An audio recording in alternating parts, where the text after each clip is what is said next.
मुश्किल हो जाएगा। लेकिन बेटा, उन सबके बच्चा को देखने वाला हूँ, नहीं चलेगा।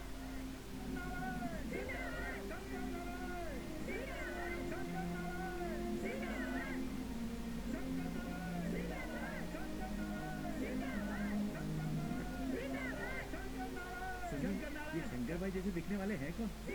अरे शंकर भाई की कहानी है तो उनके जैसा दिखने वाला चाहिए कि तेरे जैसा? बोल बोल बोल, जिंदाबाद। आप ठीक तो है ना शंकर भैया? मेरी छोड़िए, आप लोग कैसे छोटे हैं? मालिक के होते हुए हमें क्या हो सकता है? सरकार में रहकर जो सारी चीजें मैंने की थी वो मेरा बेटा कर रहा है ना। आप बुरा मत मानिए, पर ये तो आपसे भी अच्छा काम कर रहा है। आज अगर छोटे मालिक नहीं होते तो मेरा बेटा नहीं होता मालिक।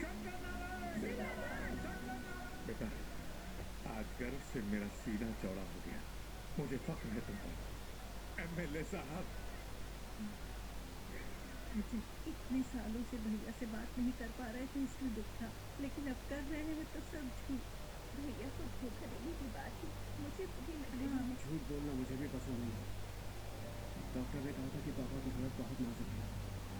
शायद हॉस्पिटल में होश आता तो कुछ देर के लिए वो जरूर खुश रहते, लेकिन नींद में भी उन्हें खुश रखने के लिए उनके सपनों को सच बनाकर दिखाना जरूरी है।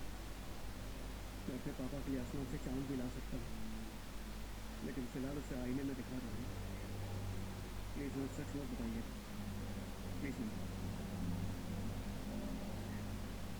अरे भाई प्रकाश, ये आखिर हो क्या रहा है?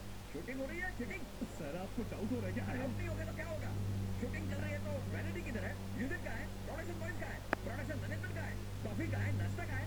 अबे टाइम है। वो सबकी जरूरत फिल्मी शूटिंग में होती है। ये रियलिटी शो है। रियलिटी शो है? हाँ, टीवी पर कभी बिग बॉस नहीं देखा क्या? हाँ हाँ जरूर देखा। शिल्पा शेट्टी ने एक्टिंग की थी ना, 3 करोड़ का प्राइज भी जीत लिया था। एग्जैक्टली, आजकल सभी फिल्म स्टार रियलिटी शो ही तो कर रहे हैं। समझ गया, सबको एक जगह बिठा के एक ही स्टोरी लाइन पे एक्टिंग करने